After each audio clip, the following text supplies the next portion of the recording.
My name is Erez Manela. I'm the acting director of the Weatherhead Center for International Affairs. It's a real honor to welcome you today to the Warren and Anita Manshel Lecture in American Foreign Policy.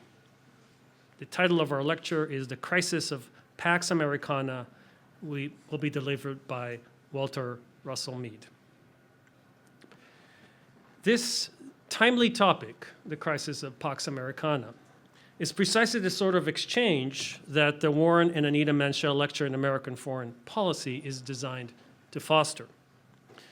Established at the Center for International Affairs in 1993 by members of the Manshel family and their friends, this series commemorates Warren and Anita Manshel's deep commitment to public affairs and to broadening understanding of the United States' role on the world stage. It honors Warren Manshel's distinguished career as a founder of the Public Interest and Foreign Policy magazines, as U.S. ambassador to Denmark, and as a longtime supporter of the Weatherhead Center's mission, while also recognizing Anita Manshel's enthusiastic partnership in these endeavors, which Warren often celebrated.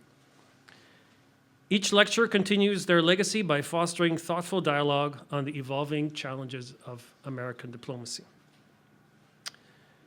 In this context, it is our privilege to welcome Walter Russell Mead to deliver this year's lecture. One of the nation's most influential foreign policy thinkers, Mead is the Alexander Hamilton Professor of Strategy and Statecraft at the University of Florida, the Ravenel B. Curry III Distinguished Fellow at the Hudson Institute, and the Global View columnist at the Wall Street Journal, as well as, I should add, co-host of the What Really Matters podcast, which my students assure me is really worth tuning into. Can you say tuning into with podcasts? I think that's... Download, yes. The author of several influential books on U.S. foreign policy, Professor Mead also writes and speaks in numerous venues on a wide array of subjects ranging from international affairs to religion, politics, culture, education, and the media. One notable aspect of Mead's work, and one that really only occurred to me when I was preparing to introduce him here, is the almost prescient timeliness of his writings. One example I have in mind in this context is his book, one of his best known, Special Providence, American Foreign Policy and How It Changed the World. I have a prop.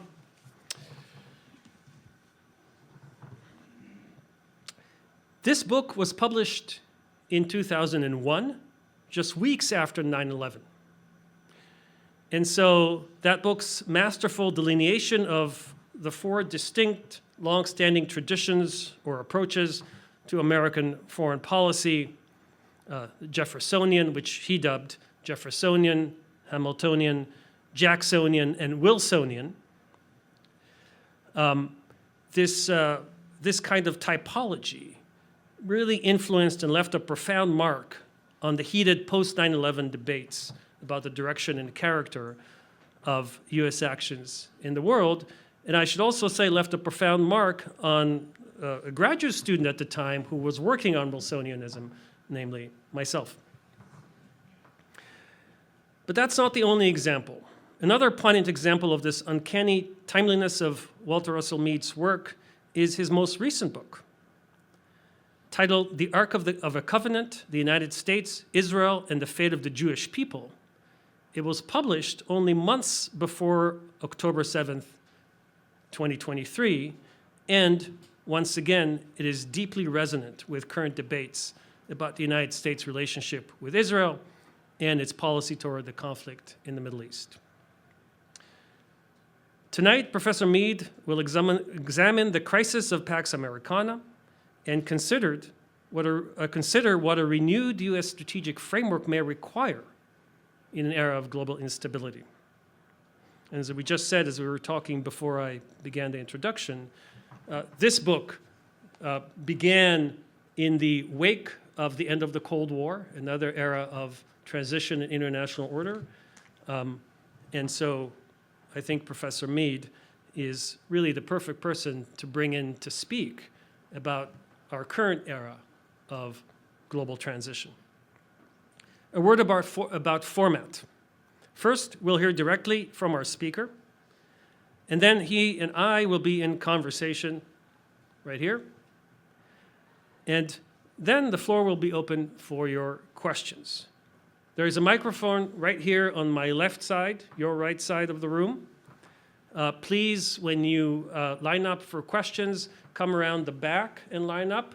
I was told that if you do something else, you will block the recording, the camera that's recording this event. And we'll take as many questions as time permits. Please help me welcome Professor Walter Russell Mead.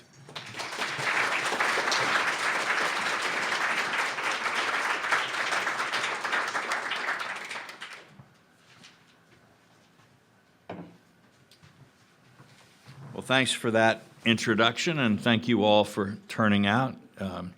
Every time I come to Boston, it takes me back to the 60s when I was a student at a prep school not that far from here, and Boston and Cambridge is kind of our mecca, and I was thinking, boy, you know, all those riots on Mount Auburn Street in the old days, anti-war, anti-establishment, great times, tear gas. It was just, you know, for a 16-year-old escaping from boarding school, it was about as much fun as you could possibly have. And then I think, too, of the mood that we had in those days. You know, democracy was doomed. Nixon was going to ruin everything. We boomers, some of you may not believe this, but we were all told and we believed that we would be the first American generation to end up poorer than our parents, that the dream was dead, America's power was in irreversible decline, America's moral failure in Vietnam was so total that we would never have any credibility or ability to have any meaningful foreign policy again. And so coming back to Boston Cambridge brings it all back to me. Thank you for that. And I hope today's students are having as much fun with those feelings of despair and hopelessness as we did. You know, it's the cup of despair can only be drunk to the full dregs by youth. So please have at it. Some of you are saying, okay, Boomer, you came here, you've bored us with some reminiscences. Weren't you supposed to say something about foreign policy? So I'll try to get into the talk. And this really is one of those very interesting moments in world history, not, I'm saying, a very happy moment, but interesting one, when the framework that Americans, with some help from some of our important allies, helped to set up after the end of World War II. We kind of revised it in the 70s when the Bretton Woods currency system kind of collapsed, and Kissinger sort of reshored it and introduced a kind of trilateralism to try to boost American power from Western Europe and Japan. And then after the fall of the Soviet Union, we sort of doubled down on it, and the idea was that the kind of Western world order that had gotten us through the Cold War would be expanded in the post-Cold War era. That now doesn't seem to be happening, and a lot of Americans aren't really, sure that they want it to happen.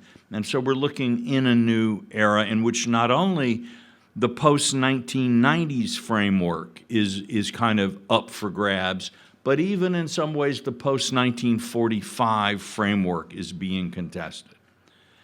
And the questions that I would like to look at tonight is sort of a mix of, well, why is this happening? And then what kind of, if we tried to conceive of where America might go, Americans might try to take this now, what should our response be?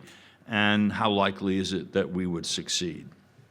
So let's talk about why the old system is in trouble.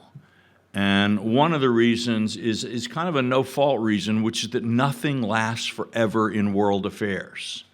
And everybody's always talking about we're having an unprecedented wave of technological change. Social media is upending everything. New tech is sweeping out and everything. Well, if that's all true, why should the international order not also be changed? Why should the world not be in upheaval if everybody's lives in the world are in upheaval? And so this part of it is not anybody's making a mistake. It is that human history isn't the sort of thing where you solve the problem and then live happily ever after. That's not how things work. And so we're in a new age, and old assumptions, old institutions aren't working the way they used to, and we have to think about new ones. Well, that's human history. So that is driving a lot of this.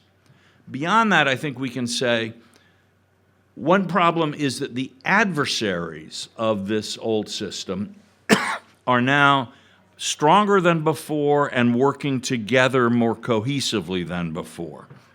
So that China, Russia, Iran, North Korea, Venezuela, you can sort of, add or subtract the ones that you like. They don't agree on a lot of things. They don't agree on what they would like to put in place of the world system that exists. But in various ways, they all see, and some with some real justification, that the current world status quo is not only a status quo that they sort of dislike on aesthetic or even economic grounds, it is a threat to the power of the regimes or the people that are in power and needs to be opposed defensively. And they have, I think, developed some fairly effective strategies. They are putting them together in interesting ways. And they've had a lot of success. They've had some failures. Ask in Iran how the last couple of years have gone for them. So it isn't all winning for them. But on the whole, sort of China in particular, but Russia also, has had some success in changing the international environment around them, and they want to continue. So that's one problem. The adversaries are back. Second problem, I think, is that on our side, we have not paid attention to sufficient attention to the relationship between public opinion and power. When I look back, particularly with the framework that I developed in Special Providence, I was warning about this back in the early 90s and as Special Providence kind of came out of my head, I worried more that most Americans, the American support for the Cold War was sort of 40 years we kept voting these huge defense budgets. 40 years, containment was kind of not universally, but broadly accepted as a framework for American policy. All right. A lot of our Wilsonian friends thought, well, this was because Americans love freedom and love, the Cold War was about defending freedom and extending freedom. And so now that the Soviet Union has gone, we can do more. The opponent of freedom has disappeared from the stage, so we can raise our objectives. We can now start worrying about gender justice in Senegal and honest voting in Kazakhstan. Our time has come. But actually, a lot of the support for a vigorous foreign policy in the United States came not from people who were motivated by hope to extend the American system, but had been motivated by fear to want to defend it. And as the fear faded, the Jacksonians, a very large and important element of American policy, stopped being interested in foreign policy, stopped wanting to pay for foreign policy, stopped wanting to take risks in the name of foreign policy. And you think about it, in 1992, the first real post-Cold War election, you had two candidates. You had George H.W. Bush, architect of victory of the Cold War, winner of the Gulf War, reunifier of Germany. And then you had Bill Clinton, this government, the governor of Arkansas, who didn't know that much about foreign policy per se, but really thought that America should be spending more time worrying about American problems. He wanted less foreign policy, and he beat Bush. 8 years later, you have Al Gore, the great statesman, the vice president who's been everywhere, the climate champion, the man, the really smart guy who knows the world leaders and knows the world. And then, and then you have George W. Bush, another governor who thinks we got too much foreign policy. We don't need to be doing this nation building abroad. America needs to kind of focus on America first. 2008, John McCain, the great Republican statesman, the architect of reconciliation between the U.S. and Vietnam, the man, famous globally for his foreign policy credentials. And then this guy who's like a first-term senator from Illinois who thinks that really America needs to focus much more on stuff at home and that all of this grandiose war on terror, foreign policy stuff is really getting us into a bad place. Right? 2016, Secretary of State and ex-First Lady Hillary Clinton, great world expert. And I can tell you, I've known her and worked with her on some things. She is a great world expert. Versus, Donald Trump, a real estate developer from Queens who think we got too much of this darn foreign policy thing and need to be America first. All right? So at every opportunity, from the end of the Cold War, American voters voted for less foreign policy. But one way or another, each of these presidents sort of managed to end up giving them more, which is a very, the message, either the message was not coming through or the reality of the world situation was such that it was impossible to give people what they actually wanted. I'm not going to try to take a position in this talk over that, but it's significant. So the American foreign policy system, in a sense, has been running on fumes for quite a while. And Donald Trump's embrace of much less foreign policy, the heck with all this multilateralism, blah, blah, blah, really reached a lot of people at a very visceral level. Although, as I noted in last week's column, he's talking about regime change in Venezuela, humanitarian interventions in Nigeria, and nation building in Gaza. So we seem to be back, and this might suggest an avenue for a challenger, for a candidate in 2028. So that's part of it. And then I would say that the final reason that I would draw your attention to that things have kind of, things are not going well with this system is that I think we got a little bit confused over the nature of power and the relationship of soft power and other kinds of power.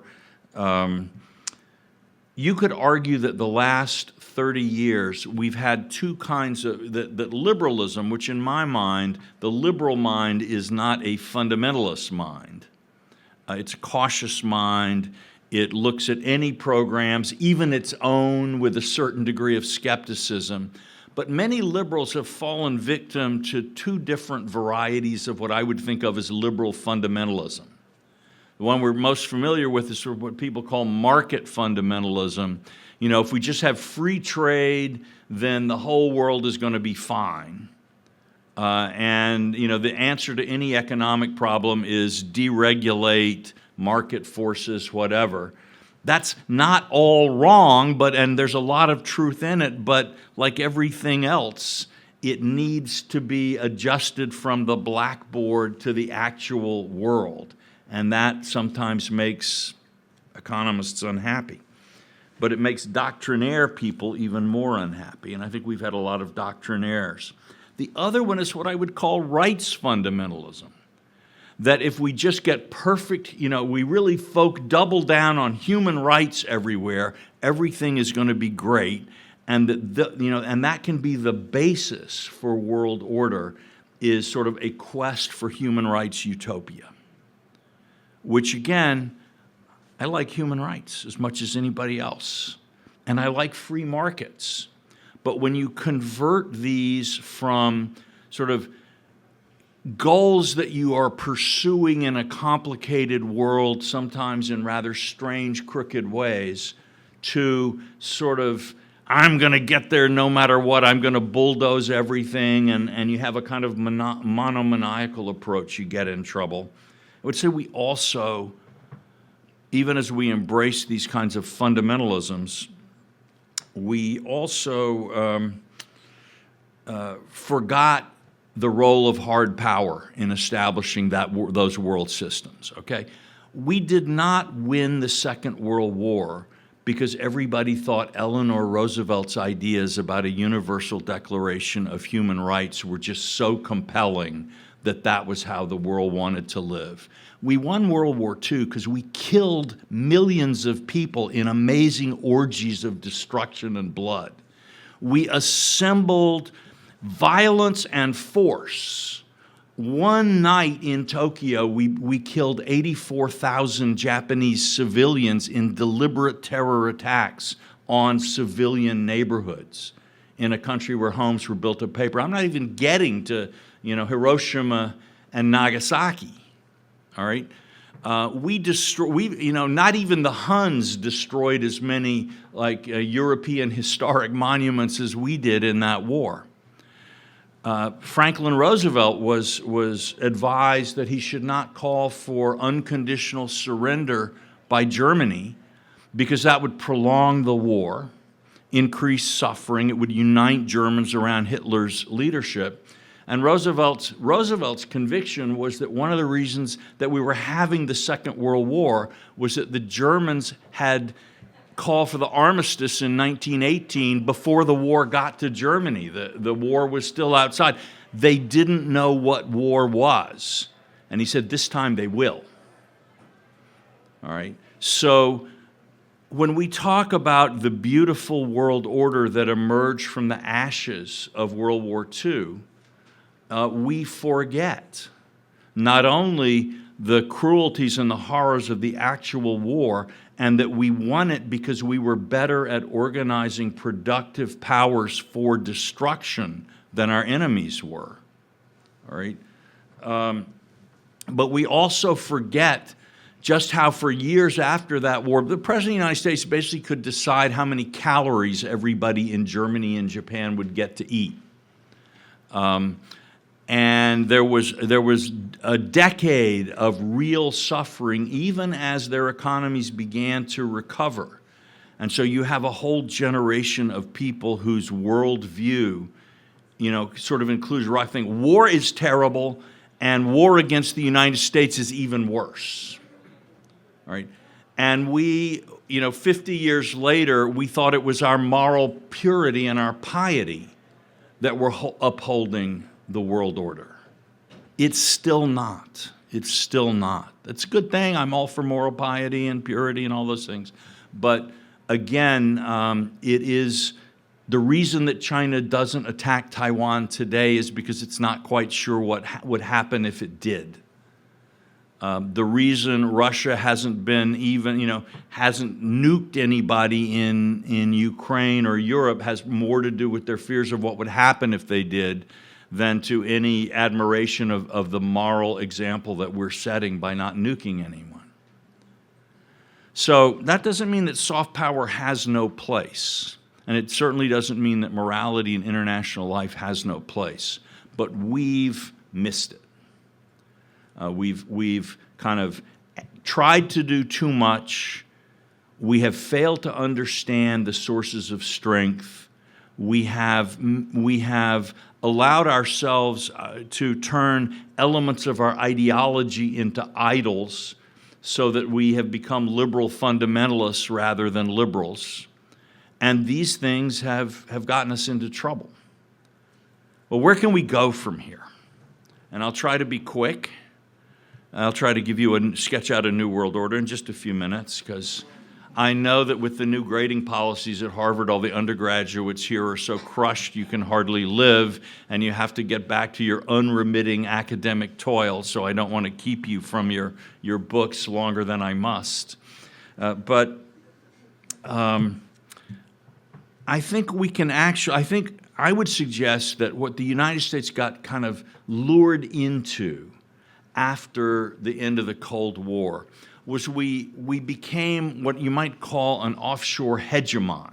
That is, we were doing things that an offshore balancer does of trying to prevent, any country from dominating Europe, any country from dominating Asia, any country from being able to interrupt the flow of oil to the Middle East, from the Middle East, those sort of classic hard power things.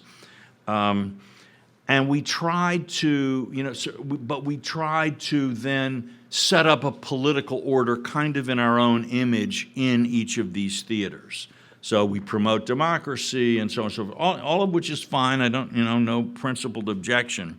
But we didn't have the power, we didn't have the push. I think we need to go back to being more of an offshore balancer, where we're not going to try to tell every country in the Middle East how to live. We're not going to try to tell every country in Southeast Asia, what their policy on elections should be. I mean, our civil society can and will continue to do this. But we focus our attention much more on some of the classic and really very limited goals that Anglo-American diplomacy has sought. I think we would also, in economic terms, we need to take much more seriously than some of us have done the degree to which the Chinese abuse of the world trading system and the inept construction of the world trading system that created something that was so vulnerable to abuse. The problem with this is not simply that China has a balance of trade surplus with the United States. I worry about that less than some of some people in Washington do. But that, in a sense, China monopolized the beneficial consequences of industrialization and growth, so that, there hasn't been industrialization, say, in Egypt, comparable to what we've seen in China, because China managed a combination of state subsidies, state policies, and some good work and good thinking. This is not all, like evil Chinese insidiously, blah, blah, blah. I'm not trying to take us in that direction at all. But nevertheless, in a sense, this great tree grew up and nothing could grow in the shade. And that many of the economic and social problems that Africa, parts of Asia, and certainly the Middle East have some connection to this. And a global trading system in which, say, the Europeans could have said, it's really important to us that to the extent that our economic market is going to help promote development and stability, we do it across the Mediterranean, where that really has a big impact on us. And that we might have been a little bit more attentive to trying to make our own neighborhood a bit more prosperous and so on. So I think we would move away from the idea of a global one-size-fits-all approach to a lot of these policy things, and a theory-driven approach. Free trade is good. This looks like free trade. Therefore, this is good. I wouldn't disagree that free trade is good, by the way. I really don't. I don't want to make that argument. But like everything else, you have to do it in a practical, pragmatic way, with a careful thought for the political, economic, social, and geographical and geopolitical consequences of what you do. And we can get into this much more in Q&A, but I'd say we're stuck with a global foreign policy. You know, the fact that Trump tried to, is adjudicating disputes between Cambodia and Thailand and Azerbaijan and Armenia, that the isolationist, restrainer, America First president gets drawn into these things, should remind us that, since no matter what somebody wants, this is where you end up going a lot of times as an American. So you need to try to go there intelligently and try to think very hard, not just about what you can do, but about what you can avoid doing. So a more nuanced grand strategy that does take into account historic American interests and priorities, that is less doctrinaire, more pragmatic. This is not going to be a recipe for universal joy, or you get this, most of the time, most foreign policy doesn't work very well. It was Henry Kissinger who said, that a lot of the times your alternatives are, you're trying to avoid the catastrophic and get to the merely bad. And this is not going to go away. So it's not that if we, again, foreign policy is not like a test. If you do the homework and study and apply the right principles, you'll get an A, right? It doesn't work like that. It's much more like an athletic contest where even the best athlete in the world will go out there and screw things up, commit fouls, miss easy shots, get hornswoggled by some opponent. And your success today doesn't mean you're going to be successful tomorrow. It's much more of an engagement than it is an academic exercise. Well, listen, that's at least a quick overview, and I'll be very happy to get any questions or comments that come my way. Thank you.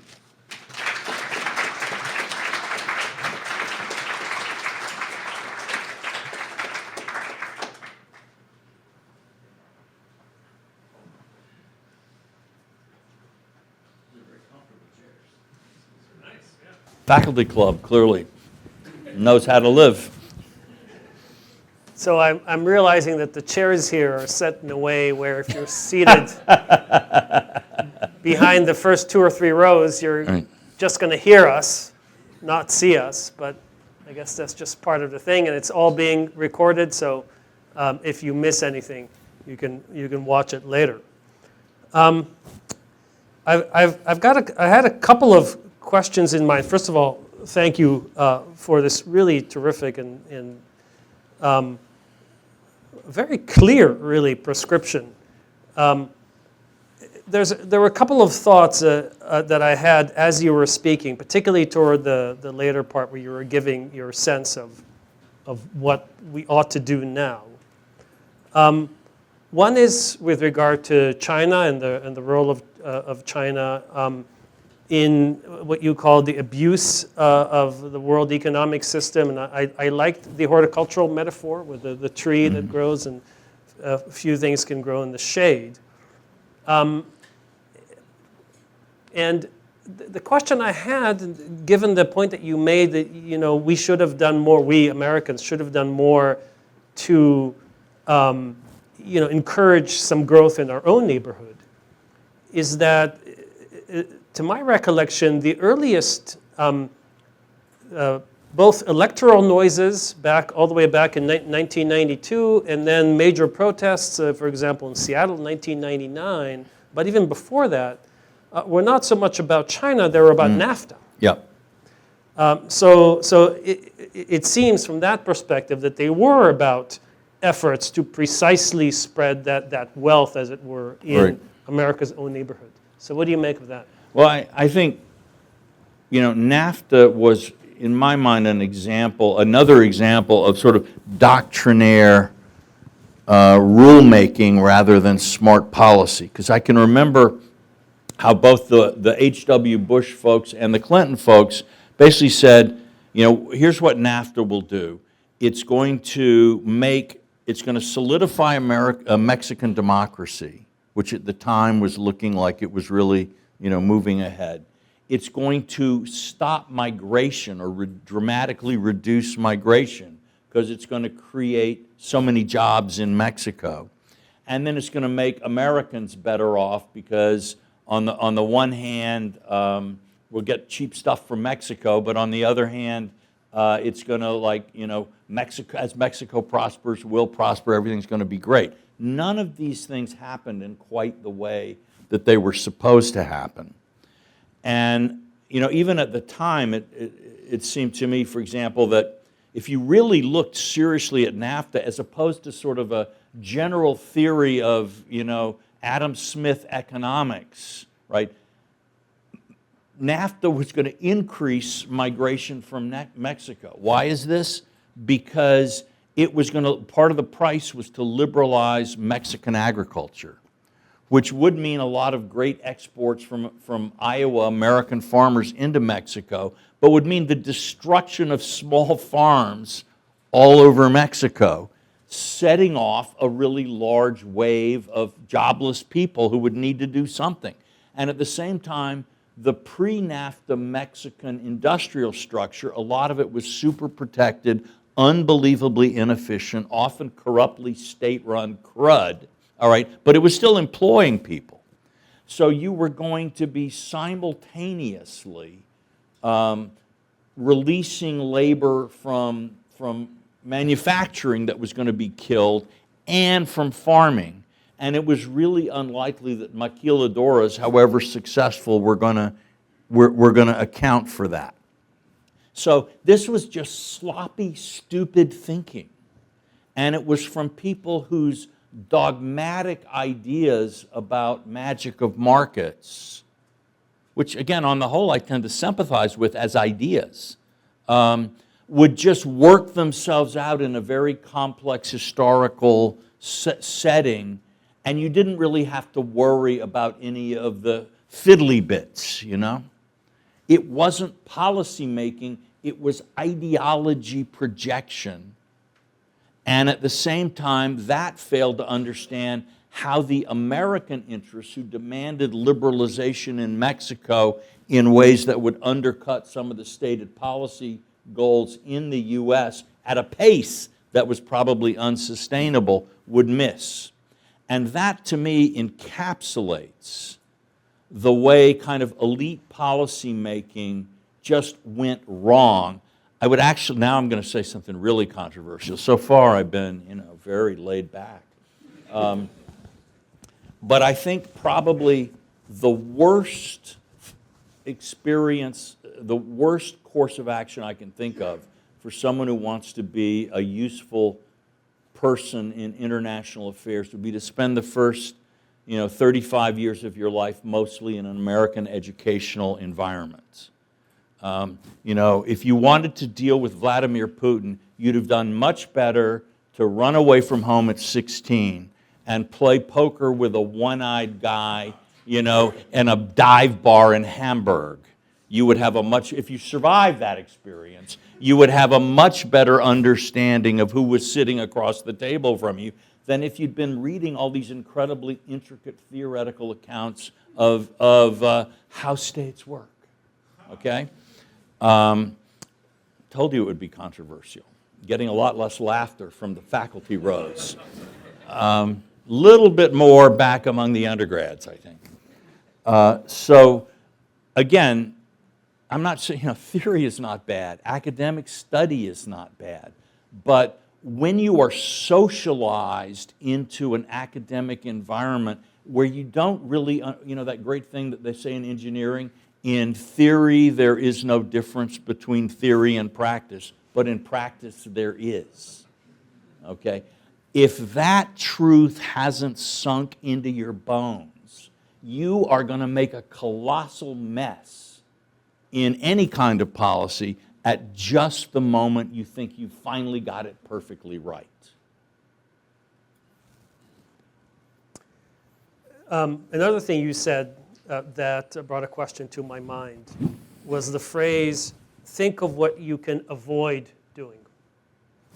And of course, immediately I thought of the Ukraine war and the idea that you commonly hear today that the United States ought to be doing less and the Europeans ought to be doing more. And that brought me back again to the 1990s for some reason, Right. and NATO expansion. I recall years ago being at a conference, I think it was the University of Virginia, where there was a former top Clinton policymaker. I don't think we need to use names, but I believe it was Strobe Talbot. And he was asked about NATO expansion, and he said, we had to do it because the Poles had suffered so much under communism. And I wonder what you make of that. Was that a case of not avoiding what you could avoid? I was actually, at the time, I was against NATO expansion. I mean, I didn't want to leave a security vacuum. But I would say, actually, what I thought you should do was you had to do one of two things. You had to try to create some kind of system, and this is what I preferred would have been to set up a system of East and Central European states that included some like nice, grade A countries like Finland, real Western countries, and then that this system could be jointly guaranteed by Russians and NATO, and there could be joint exercises or whatever, but there would be a real guarantee. The worst thing, it seemed to me, that you could do, or the alternative was just to expand NATO right up to Russia's butt, as you might say, right up to the boundary. But when you put no fishing signs down on one side of the lake, and you don't put no fishing signs down on the other side of the lake, you are inviting fishing on the other side of the lake. And even more than this, what we did was, the reason we didn't keep expanding NATO east was, well, those countries are too unstable. Their governments are too weak. In other words, they are more in danger, right?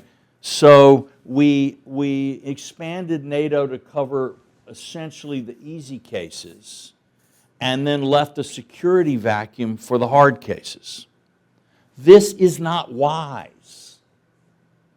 All right, and we are now having the joy of, and meanwhile then with the Budapest Memorandum, we issue empty assurances, pledges that we have absolutely no intention of honoring in any serious way, because we believe that history is over, and the power of good ideas mean that we're not going to actually have to honor the Budapest Memorandum because Russia has changed.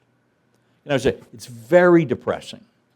As somebody who writes about foreign policy, really the most influential essay in American history really is Kennan's X article in Foreign Affairs, Sources of Soviet Conduct. And at the end of the Cold War, every foreign policy person in America pretty much said two things. Number one, Kennan was a genius.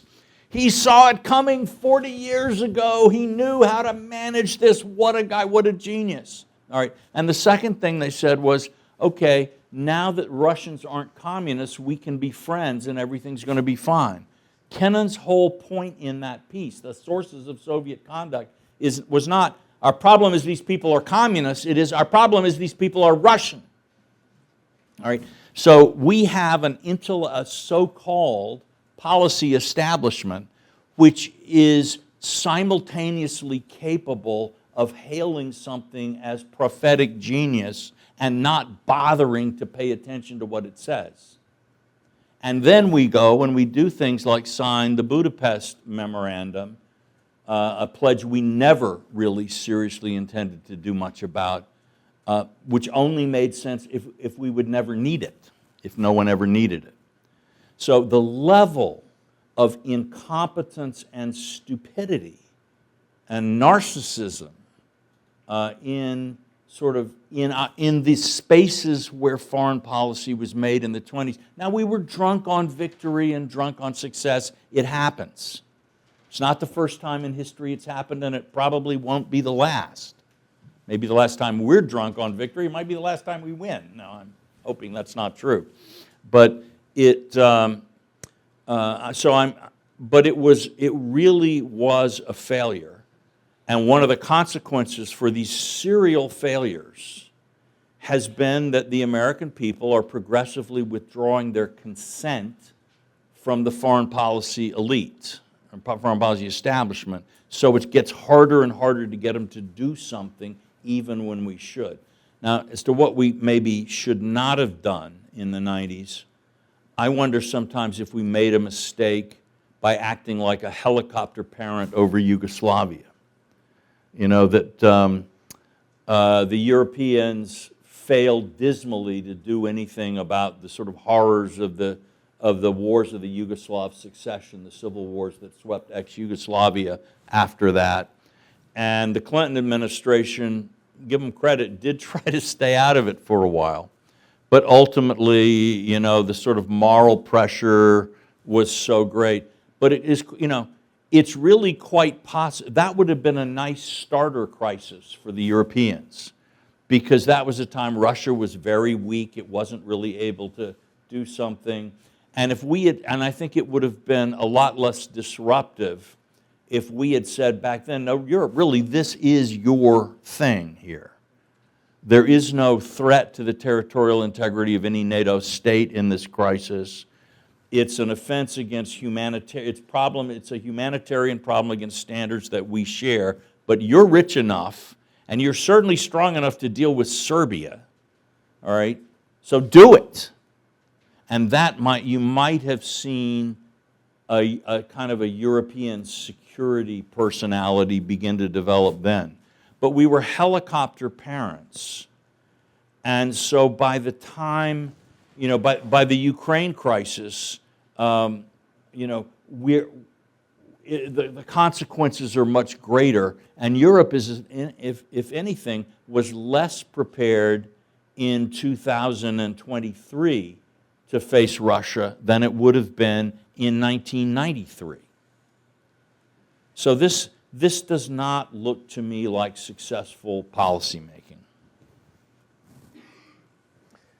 I'm glad I asked that question. If I may push just a bit further, and I know it's unfair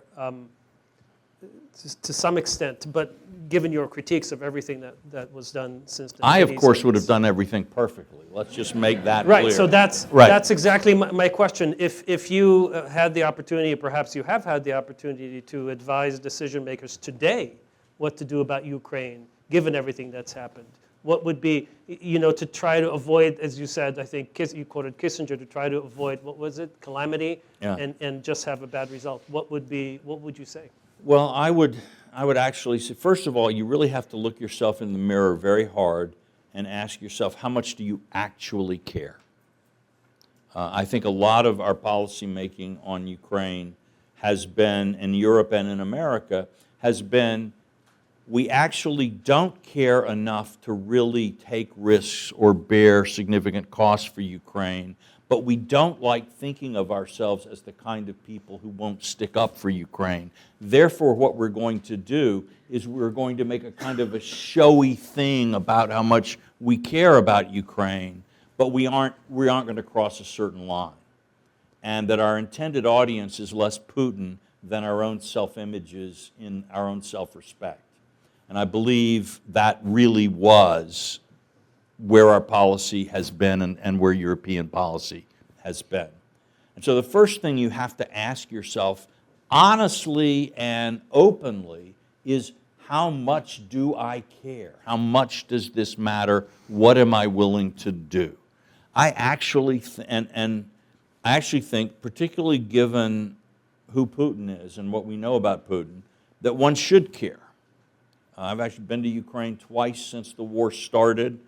You know, I've been out to the front lines, not claiming any badges or anything like that. It wasn't particularly heroic, but you know, I have gone to see and form my opinion based on observation and thought.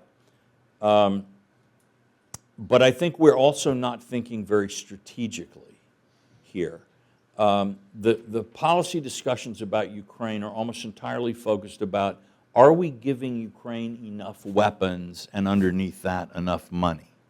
And the problem with that is that first of all, the Biden people used to worry, and they were not wrong, that Putin to some degree has escalation dominance in Ukraine, that he does in fact care more about Ukraine than we do. And at every level, we'll go to the highest level we think we want to go, and Putin will be willing to go one past that. And when you think that at the end stage of that is nuclear weapons, that's a rather chilling kind of thought process to deal with. So providing military aid to Ukraine at the strategic level that could actually win the war, right, is risky. And neither Biden nor Trump has been willing to do that. Willing to, it's just as far as I can make out, the real as opposed to the declared policy in the Biden years was, let's make it look like we're helping Ukraine and let's give them some help, but ultimately the Ukrainians themselves will realize that they can't win. They'll get tired of fighting a war that they can't win. And instead of our grandiose statements about, the inviolability of national frontiers and so on, the Ukrainians will ask the Russians for peace. And we will have backed Ukraine. We'll have looked like Winston Churchill in the mirror, even as we act like Neville Chamberlain. All right, and that was really the kind of point that policy was pointing to. A soft landing that lets me feel good about myself, and Ukraine loses a bunch of territory, which is stupid because Putin saw that, and his greatest asset all along is the gap between the kind of moralistic picture of ourselves we like to project and the kind of not very heroic people that we actually are. And so he'll do things that cause us, on the one hand, to issue grand moral statements about how fabulous we are and how our values are so transcendent and how true we are to them, right? But then expose to everybody that we're not willing to pay the price that these values would say. He loves that. That's his food. All right? And we've served him a huge banquet for 10 years of this, more, since Putin invaded Georgia, 2008. All right? So we have, again, I've said and I believe that at the last judgment, Neville Chamberlain will rise up and condemn this generation. All right? He appeased Hitler for like a year. We've been appeasing Putin since 2008 and telling ourselves that, we are, boy, do we stand up for freedom. Boy, are we great people. Boy, are we Winston Churchill. So, what do? Okay? What do? It seems to me that one of the things that you do is you make sure that you don't attack Putin where he's strong necessarily, but you find places where you can really get at him. The fact that he was able to conquer a fifth of Africa while we were, with the Wagner group, a bunch of mercenaries, while we were beating our chests about our solidarity with Ukraine, tells Putin and tells everybody else we aren't serious. Okay? So Putin, I'm happy to see he's taken a pasting in Syria. All right? He should be losing, and I'm happy to see that jihadis are now giving Wagner a hell of a time in Africa too. But, that we should take these toys away where we have all kinds of advantages and he doesn't have any. Every morning he should be waking up, and I don't know, some prominent German politician, can I think of any who's been associated with Vladimir Putin? It's possible that this politician, who I don't name, and is a hypothetical person, might not have reported all of the income he's received from Russia under various things to German tax authorities. I don't know, all right? But probably somebody in the United States government could find that out. So every day, drip, drip, drip, Putin should be seeing an asset blow up, a network of influence destroyed. He should be seeing every day the price he pays for this Ukraine adventure is growing and growing in ways that deeply, deeply pain him, right? but don't necessarily involve big battlefield escalations in the place where he is strongest and we frankly have the most problems. All right? There's a lot, but again, we don't seem to be doing this. All right? And so the truth is we are broadcasting to Putin on every possible channel. We don't actually care about Ukraine, but we do care about admitting to ourselves that we don't care about Ukraine. That's the message of Western policy. It's a recipe for disaster. It's hypocritical and disgusting, but it is also unpragmatic. And by the way, there are times in international life where you have to do things that are hypocritical and disgusting. This is not one of them. This is not one of them. That's really, I was thinking as you were speaking, I'm teaching a seminar in World War II now, and there's a similarity here to the strategy in World War II. You start with North Africa, you go to Italy, Right. and then only eventually at the very last part of it, you get to Northern Europe.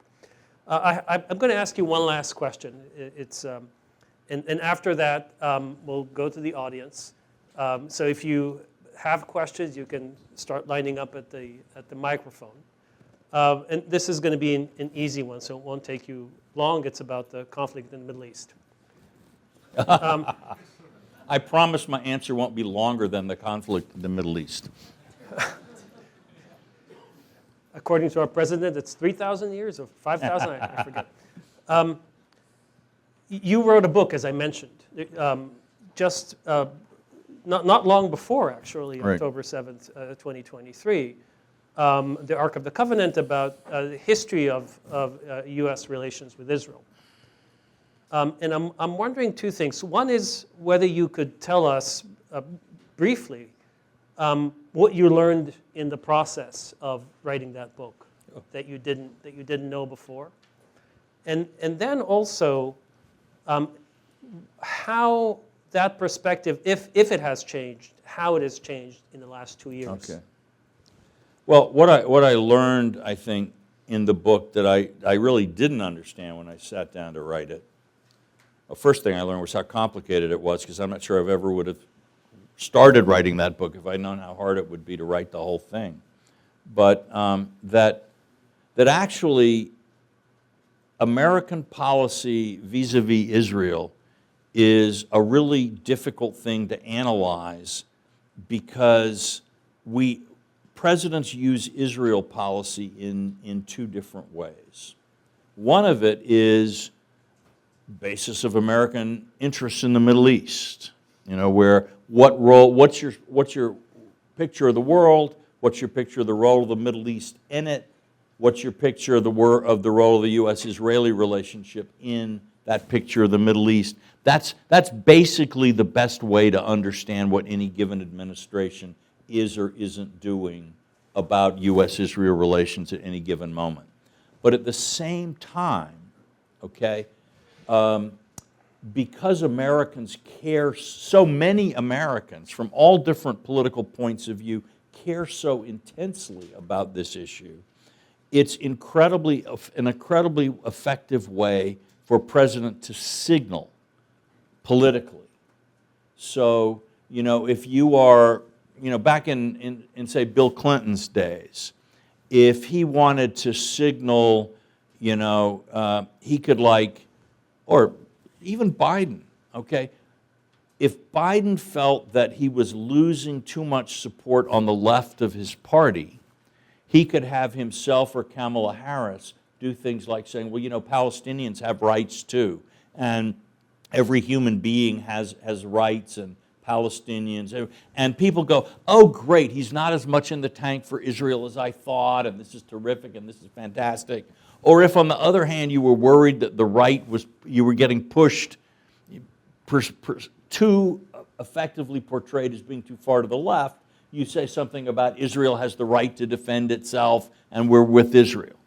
And the thing is, again, you can do that about your Azerbaijan policy or your Nepal policy. No one cares. They snore, right? You could invade Nepal probably and no one would pay a lot of attention. But you can make a little tiny statement that doesn't involve spending one penny or sending one diplomat even on one airplane, and you get national headlines about what you are or aren't doing. So that presidents are constantly balancing between their strategic view of the situation, right, and the political impact of that issue on various constituents and on their coalition. So that strikes me too. You know, I think the last few years have been a textbook case of exactly that, that I think the Biden's view and that of the people around him was that Israel, after October the 10th, October the 7th, Israel could not, it was not in the American interest for Israel to lose what was in many ways a contest with Iran. That American interests were better served by Israeli victory than Israeli defeat, and therefore he was going to work that. But at the same time, political signaling, you know, on the Democratic coalition as the war went on and emotions rose and people came to very strong views, the signaling got more difficult. And in some ways, the difference between Trump's policy on Israel and Biden's policy is not really that great. I would remind people something that I abstractly knew before I wrote the book, but came to understand much more, is that America has not always been an ally of Israel. Basically until the 1970s, the United States Egypt used to get more American aid, Iran used to get more American aid than Israel did. And the moment when America and Israel first really began to become linked is during the Nixon administration and the Yom Kippur War. But basically, for that to happen, Israel had to win the 7-day war, which it did, by the way, with French weapons, not American weapons, and making itself the strongest power in the region, and develop nuclear weapons against U.S. opposition.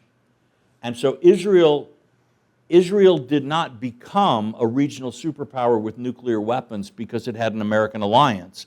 It got an American alliance after it became a regional superpower with nuclear weapons. No one ever thinks about that really, but it's true. In Israel, they think about it a lot more. And there is a constant sort of temptation of people to think that Israel is sort of an extension of American power. Without American support, Israel would just immediately fall like a house of cards. For the first 25 years of its history, when it really was in trouble a lot, Israel actually did not have an American alliance. Stalin did more to win the War of Independence, help Israel win the War of Independence than Truman did. And then for the next 10, 15 years, it was the French and the British who did much more, including the French giving Israel the technology for the nuclear weapons. So we mythologize this relationship. And the pro-Israel people do it, and the anti-Israel people do it. The thing that is hardest to do is to get Americans to see this relationship clearly, regardless of what you think we ought to be doing about it right now. Shorter than the war, I promised. We'll start with questions. Please identify yourself and keep your questions short, not statements. Enrique. All right, so my name is Enrique. I'm a current senior at the college. I study government and economics. And I really like that you brought sort of like self-reflection as to the Harvard faculty, and I'm just going to continue on that. I know we have a lot of people present, but I think it's evident that we reflect and we take this sort of like as a reflection. So in my experience, Harvard faculty, sort of like primarily in the economics and government department, can divide them into two categories, right? Both morally, this idea of moral superiority, either Keynesian or a neoliberal post-Cold War approach, right? That embodies what you mentioned of being like drunken power claim. I'm from Peru, by the way. So I have this approach. So my question goes as to why do you believe this happens, right? Do you think it's sort of like this alienation / repudiation towards non-American sort of like democracies and intellectuals taking this approach? If a country is not democratic, we're sort of like morally superior to it, to some extent, or politically superior? Or is it a failure to understand the practice, as you mentioned, that we are living sort of this intellectual world and we don't have the field experience? Okay, well, I'm not going to say anything about the Harvard politics or government departments. In fact, I'm not sure that these things you're talking about are more prevalent there than, and maybe they're less prevalent. I can't say. And I should also, so that people don't take me as doing some kind of anti-intellectual screed, I teach in a university. I write books, so this is not some kind of, we should all just get back to our simplistic impulses kind of thing. I will say that let's forget about the present moment in a way, let's talk about history, that the New England tradition in American life is of which Harvard has been the kind of shining star of New England since the colonial era, is a really interesting and unique one. It does not, for example, believe in limited government. That was not the idea that brought the Puritans to Massachusetts Bay. They believed in a powerful government of the godly, that only good people should be allowed to vote. You had to be a church member. And it was the job of the state to enforce morality on everybody. And, and that we knew what it is. Now, Harvard actually stopped being kind of what most people would consider Christian back in, I think, 1803 or something, when it went Unitarian, which I've heard described. My brother says in his town they call that atheists with children. But it's also been described as Unitarian preaching is confined to three areas: the fatherhood of God, the brotherhood of man, and the neighborhood of Boston. It's also been defined as the belief that there is at most one God. But anyway, enough down on the unit. They're very nice people. I like them. All right, but the thing is that this notion of righteousness, since New England thought dropped repentance, dropped grace and redemption, but kept everything else about Calvinism as it moved into secularity. So you have the community of the elect, you have predestination, history is moving down a track, and so on. So I'd say in many ways there's kind of a cultural mindset which has uses, does good things, but can get itself in trouble in various ways, and sometimes does. All right, thank you so much. I'm Tom Palmer, a former journalist. America is very divided. It's always been divided, maybe more divided today than before. I just wonder how much you think those divisions are an impediment to the country getting its foreign policy act together. In Special Providence, the kind of question behind that book was, why is American foreign policy works? Because for most of our history, almost everybody who looked at at the United States, the one thing they were sure of was that America sucked at foreign policy. And this is not just anti-American. I mean, George Washington and John Adams thought that it would be foreign policy quarrels that could destroy the revolution, destroy the republic. But Tocqueville thought, I think he said something like, successful foreign policy requires none of the good qualities which the American Republic actually has, and requires all of the good qualities that the American Republic lacks. So, we have this rabble, we have presidents who come in and out every 4 years, we have divided authority, we have the Senate sticking its oar in, we have all these economic interests, special interests, we have missionaries, you name it, we've got it. And they're all screaming and yelling. And it had never looked to anybody like anything that Metternich or Talleyrand or Bismarck would put up with for a moment.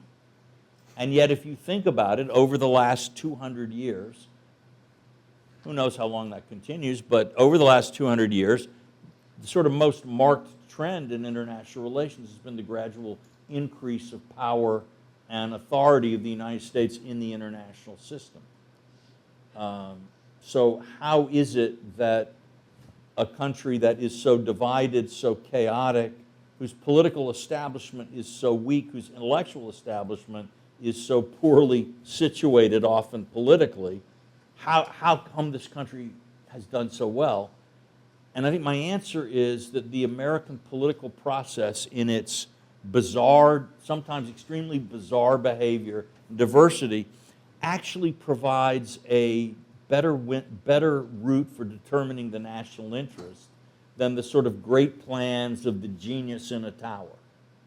You know, so that Metternich was a brilliant diplomat, but he had to run for his life in 1848.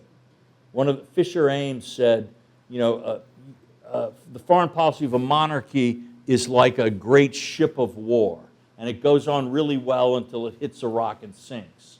A republic is like a raft, right? It never sinks, but your feet are always wet. So maybe something like that. Thank you. Thank you. Good evening. My name is Conrado. I'm a scholar at the law school. You recently published an article at the journal called "A Fuel Boom Continent in the Americas." It's about the power that the shale gas and shale oil provides to the Americas, but in particular to USA.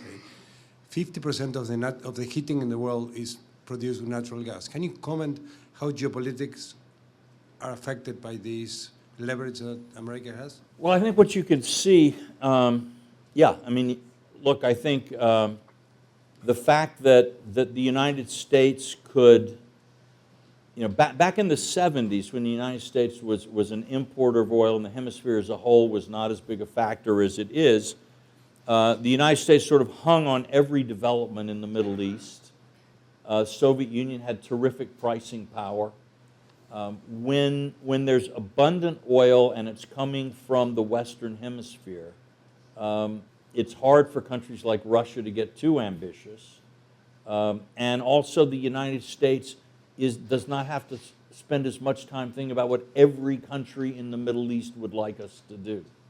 So it's I think, on the whole, pretty beneficial for the United States. I would also just say that the way the shale boom developed is a kind of a good example of the resilience of American power, in the sense that in almost all of the world, if oil is discovered in your backyard or your hometown, it's the worst day of your life.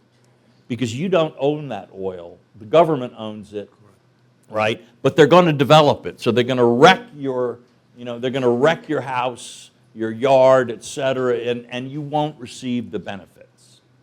In America, they discover oil in your backyard, and it's the best day you ever had, right? Yes, the view in your backyard is going to be this ugly oil derrick, but you will probably be living in the Hollywood Hills, right? And you won't see it. So, a little nostalgic regret, but basically you're fine. And so what that means is at any given moment, there are lots of people saying, yeah, come drill for my land. And it means you have lots of small wildcat companies trying to figure out if there's some way they can find some oil on your land. This is kind of how a lot of the fracking stuff happened. Now, there were other sides. There were research, some of it governments funded in universities. I'm not trying to make this the Ayn Rand story hour, okay? But nevertheless, it creates an environment of experimentation, change, and out of that, sooner or later, somebody's going to figure something out and find something. And then as that happens, you start, okay, we figured out how to frack. Can we frack more effectively? Can we reduce the price of recovery? And so you get a technology that is globally valuable, but Americans kind of got there first, know how to work it, have a lot of the patents, whatever. And that's not unlike how the oil industry kind of got started in the beginning in the 1850s. So I would say that the geopolitics of energy are important in themselves and also important for what they tell us about why the United States sort of keeps coming back from these moments when people think, they've screwed it up now, it's over. Thank you. Good evening, sir. I am very great admirer of your work, and I have a tremendous respect for your profound scholarship in American foreign policy. My name is Chandan Campbell. I'm a little bit under weather, but I will try to speak. I'm a scholar in residence in New York Public Library. I just moved here about 3 months ago. I just reminded emotionally the very profound statement of Professor Stanley Hoffman. In his seminar, he said, there are 2 kinds of books in international affairs. The first one has so much to say on the subject, and the other has not much to say. Now, your coincidence is not self-propaganda, but I just published the book on U.S.-China relations just about 7 months ago, and then you also published a book. So my book has not much to say like yours, but I will say something. The book is about China. One of my arguments, very implicit argument in the book, is that successive wars which United States went into Iraq, in Afghanistan, all these wars, not statistically but factually, is basically has given an opportunity. The expenses, the cost of wars has given, and the involvement of the United States in the Middle East in this war, during that period of almost a decade, China's GDP was not very respectable. Excuse me, sorry, may I ask just that you get to the question, because we The have a question- long line and I yeah. would like to get to No, everybody if the question possible. is, sir, do you think that in order to have a respectable competitive coexistence with China, we'll have to really self-actualize or self-respect that indirectly we have been a cause for China's rise in the world politics? Well, I do think, and so I would say it's the war, our lack of strategic focus. We go into Afghanistan because they attacked, they did not hand over the Taliban, Al-Qaeda after 9/11, under every piece of international law, perfectly reasonable thing to go to war about. But by the time we're done, it's a war to bring, to abolish opium production and bring women into school all over Afghanistan. And, the list of objectives kept going on. The one thing we never really thought about was like, how do we win the war in Afghanistan? We kept adding a whole Christmas tree of objectives. That kind of thinking, whether in war or peace, will not serve you well in any circumstances, including in a war, in a contest with China. So I would say getting into too many wars, getting into wars the wrong way, but above all, not being able to develop and stick to some kind of strategic perspective has been a real problem. But on writing a book, let me just extend my sympathy. When I wrote Special Providence, my editor looked at me and he says, Walter, Mead, he said. He never called me Walter. That would be affection. Mead, he said, you've written an intellectual history of foreign policy. To a publisher, every one of those words is bad. And then it did a little better than he expected. He says, well, Mead, it could have been worse, but you're no Danielle Steele and you never will be. So there am I. Good evening. My name is Ed Somuk. I am a undergrad here at Harvard. Before coming to pursue my education, I'm a 26-year veteran in the Marine Corps. I appreciate your comments about the strength of U.S. foreign policy being tied into the strength of the U.S. military. I've witnessed that firsthand. I have concerns, and you mentioned a pragmatic approach with dealing with Putin's aggressiveness. And I have concerns with what I believe may be a potential looming conflict between the United States and China. And what kind of foreign policy approach, pragmatically, can the United States, envision or, put into place to deal with a country that controls a tremendous amount of the natural resources that are considered vital to future military technology, computing technology, and also one that we're tied in with economically? It seems like there's very much a dilemma. And do you have any insight as to how you view this could be dealt with? Well, I think it was Teddy Roosevelt who once said that diplomacy is the art of saying "nice doggy" while you feel around behind you for a stick.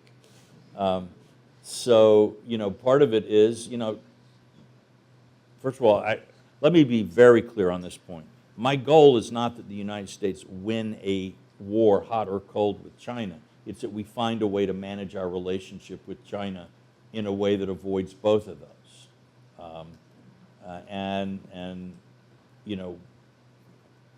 We may well be past the point where that's possible. If you ask what could we have done, what should we have done? If we go back 10 or 15 years ago, nobody on planet Earth, including in the PLA, thought that a Chinese attack on Taiwan would have a prayer of success. The U.S. military strength was just overwhelming. During the last 15 years, the Chinese have very steadily chipped away at that advantage. And the United States, which could have perfectly well responded, the increase to the defense budget would not have been catastrophic or breaking, just in a very focused way, making sure the Chinese understood that the more they built up, the more we would build up, and the objective would still be as far out of range as ever. So, maybe in that circumstance, why don't we have a conversation? But also, when it was hopeless to attack Taiwan, the Chinese government didn't bring it up very much. Because why do you want to ignite a controversy that will simply expose your inability to do something? So the relationship was better, all right? Now we have stupidly, while we have been amusing ourselves with pretending to oppose Putin while not doing it, all right, we've simply allowed that advantage to be reduced to the point where there's just much more doubt about what might happen in that situation. So the first thing I would say is realize, again, that it's not like, a big defense budget is a step toward war. Very, very often, good defense planning and preparation is the best way to assure peace. So we should do that. Pragmatically, otherwise, I think, I think in some ways, President Trump has the ability to do good things in ways that make you hope he'll fail or make you hate him all the more. But something that he sees and that he's not wrong about is that American alliances had become deeply decadent. In the sense that maybe, again, under the shade of the large American tree, the other plants weren't growing. But, we've been asking the Europeans nicely for decades, please, add your defense spending a little bit, do a little more. And they go, all right, Trump has gotten the Europeans not only to worry more about their complete irresponsible failure to think seriously about their own security, but also their complete economic and technological fecklessness, where they've allowed Europe to sink into a point where it's a backwater for all the stuff that looks like it's going to matter in the 21st century. All right? So they're waking up. Now, whether they'll manage something, I don't know. They have, it's a complicated place. They're waking up. The Japanese have woken up to, they're in a scary neighborhood. And the Prime Minister is talking about Japan's need to have, Japan cannot be indifferent to the fate of Taiwan, which is true. So to some degree, what President Trump has done has been to push our allies to stop collapsing and making the point, which is a real point, that the United States cannot care more about their security than they care themselves. We can be there as a backstop, we can be there to help, but America cannot do what we really need to do in this world without strong allies, and our overprotective helicopter parenting was actually contributing to the steady and accelerating decline of the allies that we need. Now Trump, again, I would argue that threatening to invade Greenland is not the path I would take to revive the NATO alliance, let's just be clear. But again, we have to revitalize our alliances.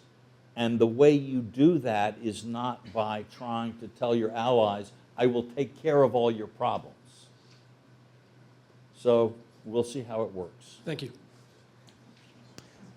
So, Walter, I don't want to call you Mead. Thank you. We have about a minute left. Is it okay to take another question? Sure, Another and I'll quick try to give a question very... and quick Why answer? don't you both ask questions and I'll see what I can do to compress Let's do my that. answer. Okay. Thank you very much, first of all. Good evening. I'm Cristiano. I'm an Italian student in finance, postgraduate. And so just to follow up, you just mentioned about the importance for the US to have strong allies. And going back to the topic of Americans voting against foreign policy and getting more foreign policy back, I'm seeing in the recent months a pushback both from Americans and from Europeans on foreign policy. And so I just wanted to know if you think that there will be at some point some, as you called it, for like an America first against foreign policy candidate at some point, or is it just impossible to vote out of foreign policy? Okay. And you want to ask the second question? Thank you so much. I'm Shinji Fujira. I'm a staff at the Weatherhead Center. There's a book by Nancy Rosenblum and Russell Muirhead called Ungoverning. There's also a book called Assault on the State by Copstein and Hansen. So my question, this hasn't come up, is they're talking about deliberate efforts to weaken and destroy state capacity. Much of their story is centered in the United States and President Donald Trump. Is that a concern with regards in your thinking about domestic sources of foreign policy? Okay. Well, let me quickly answer the first question because that's easy. Yes, I think there could well be sort of a candidate to the even more kind of America first than Trump in 28. I could see it coming from the Democrats. I could see it coming on the Republican side. It's going to be an interesting election. I do, by the way, think we're going to have an election, in case some of you are worried about that. All signs currently point to an election. And a leading Republican senator did once say to me, don't worry, Walter, when he runs for his fourth term, I'll primary him. So on the question of state capacity, I mean, that would take us into a whole complicated other topic. But I do think that the modern state, you know, the sort of, when most of us think of democracy, we sort of instinctively think of, you have ordinary people out there working in the economy. Then you have sort of plutocrats and great captains of industry, and between them you have this layer of professional managers, administrators, regulators, bureaucrats, and that the essence of 20th century democracy was, you know, these groups balancing the two interests at the other edge. And that's kind of what the modern state is all about, what the progressive movement was doing. I think the problem is that and that's where almost everybody in this room either is or expects to be when they graduate. Perhaps a few of you are going to become moguls. That's a whole another group. And please remember me when you do. And remember that I love you. But I think for all kinds of reasons, that way of running a society is doomed. It will not survive long. AI, what is a bureaucracy? A bureaucracy is a group of people who apply algorithms to data. All right? That is the most automatable function I can think of. And, so a large government bureaucracy can be reduced 80, 90%. Okay, so, and then be both faster, fairer, and more effective. So what does that, so I think this intermediary class is facing extinction. Some of us will survive, and hopefully, I will.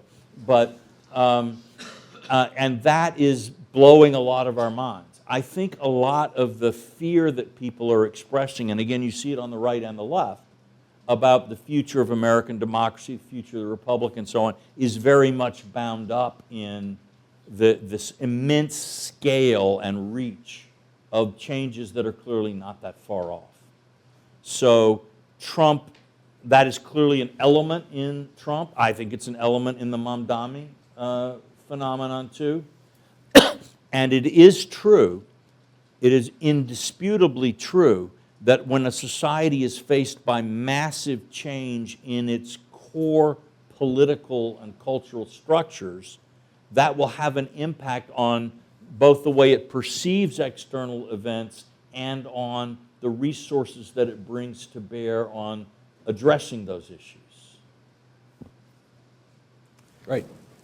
Professor Mead, as you were speaking just now, it occurred to me that one of the least automatable tasks is hosting, delivering, and conversing in a forum like this. So hopefully we will all survive.